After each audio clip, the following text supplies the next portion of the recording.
बोलो मेरे श्री गुरु महाराज की जय। बोल मेरे श्री परमहंस दयाल महाराज की जय।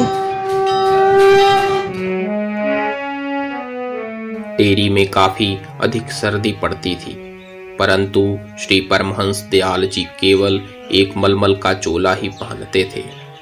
सर्दी के कारण 11 फरवरी सन 1915 को आपके पवित्र शरीर के दाहिने भाग पर फालिज गिरा।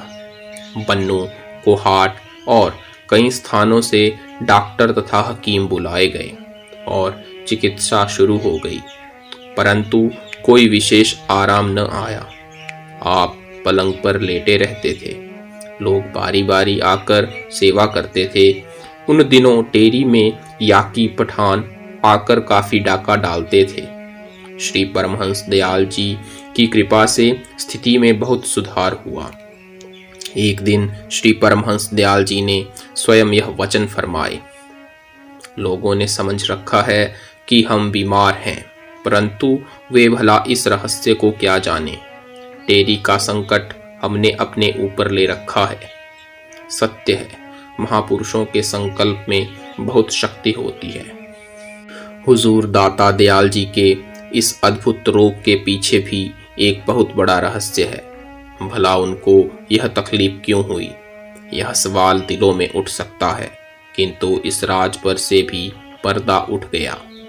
टेरी के 2 तहसीलदार थे, एक मालगुजारी विभाग का और दूसरा अंग्रेजों के राजनीतिक प्रतिनिधि द्वारा नियुक्त अरबाब अजब खान टेरी का दूसरा तहसीलदार था।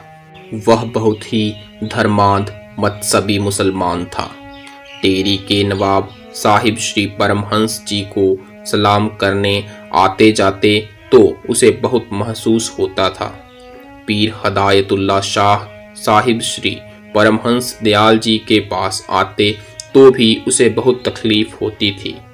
हाफिज अब्दुल करीम साहिब रावलपिंडी से पीर शाह चिराग के गद्दी नशीन हुजूर को सलाम करने आते तो भी उसे बहुत दुख होता था। वह प्रचार किया करता था कि आप लोग इस हिंदू फकीर के पास किस लिए आते हो। वह श्री परमहंस दयाल जी के विरुद्ध प्रचार किया करता। नौशहरा में एक मशहूर सूफी फकीर थे, बाबा नूरगुल। अरबाब अजब खान उनका मुरीद था। एक बार वह उनकी खिदमत में हाजिर हुआ। अर्ज की, बाबा मैंने छुट्टी ले ली है, अगर आपकी इजाज़त हो तो मैं हज करने जाता हूँ। बाबा बहुत खुश हुए। उन्होंने फरमाया, ज़रूर हज करो। हज से फारिग होकर बगदाद चले जाना। वहाँ एक जंगल में इस हुलिये के एक फकीर मिलेंगे। वे इस समय गौस उल आजम हैं। मुसलमानों के विश्वासानुसार हर शताब्दी में भारत में एक कुतुब रहता है और मध्य पूर्व में एक गौस उल आजम।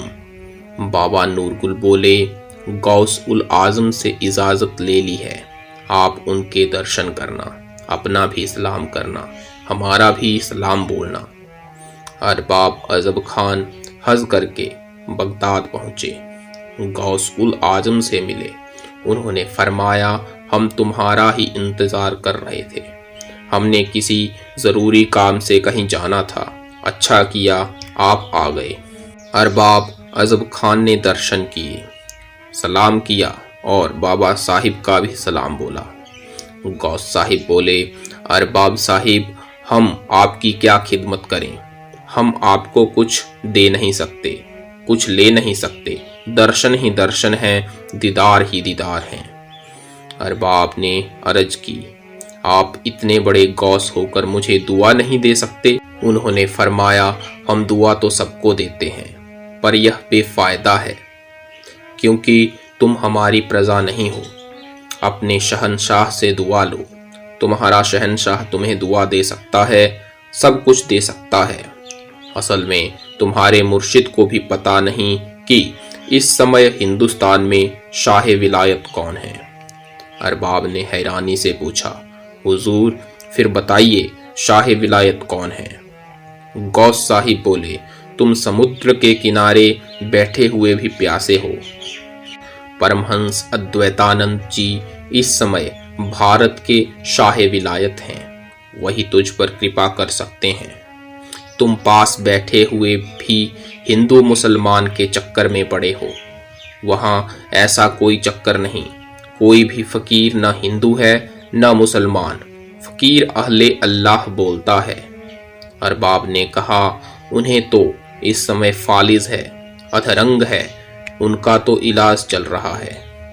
वे इतने बड़े महापुरुष हैं, फिर अपने को ठीक क्यों नहीं कर लेते? गौस साहिब ने फरमाया, तुम्हें क्या पता कि उन्हें फालिज वगैरह कुछ नहीं। इस समय जो बड़ी लड़ाई यानी विश्व युद्ध हो रहा है सन 1914 का, उसमें महाराज श्री परमहंस दयाल जी ने अपना आधा शरीर दे रखा है। 2 फकीर और हैं जिन्होंने अपने शरीर का बायां हिस्सा दे रखा है और परमहंस जी ने दायां। वे अंग्रेजों की ओर से लड़ रहे हैं। यह ईश्वरीय फरमान है कि यह लड़ाई अंग्रेज जीतेंगे। अरबाब अजब खान ने अर्ज की, जी मैं लिख लूं?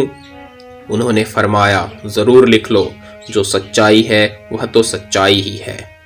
अरबाब अजब खान टेरी लौटा, अंग्रेजों के प्रतिनिधि को सारी बात सुनाई। उसने कहा कि परमहंस जी के पास प्रसाद लेकर जाओ। अरबाब अजब खान पंचायत लेकर टेरी में आया। श्री परमहंस दयाल जी उस समय पलंग पर लेटे हुए थे। अरबाब ने सलाम किया। परमहंस दयाल जी ने पूछा, हज कर आए? चलो अच्छा हुआ। अरबाब ने अर्ज की, हाँ महाराज। आप तो गौस उल आजम से भी मिलकर आए हैं? परमहंस जी ने सवाल किया। हाँ महाराज, मेरे मुर्शिद ने कहा था कि उन्हें सलाम करके आना। परमहंस जी ने पूछा, क्या कहा था गौस साहिब ने? उसने सारी बात कह सुनाई। साथ ही पूछा कि हुजूर, क्या यह ठीक है कि आपका आधा शरीर लड़ रहा है? परमहंस जी मुस्कुराकर बोले, तो क्या गौस उल आजम भी गलत कहेंगे? गौस उल आजम जो कहेंगे सत्य ही कहेंगे। इतने शब्द कहकर हुजूर परमहंस दयाल जी पलंग से उठे और अपनी पहले जैसी तेज चाल से उस दालान में टहलने लगे और फिर फरमाया, कहाँ है वह फालिस? ये अद्भुत दृश्य सभी ने देखा। सैकड़ों श्रद्धालु वहां मौजूद थे। टेरी से आप 13 अक्टूबर सन 1915 को आगरा पधारे। फिर 8 जून सन 1916 को आप जयपुर गए। जयपुर से बहुत से टेरी निवासी प्रेमी आपको लेने के लिए आ गए। तब आप कोहाट पधारे। कोहाट से आप टेरी आए। उन्हीं दिनों भक्त साहिब चंद जी ने आरती और स्तोत्र आपको भेंट किए। बोलो जयकारा, बोल मेरे श्री गुरु महाराज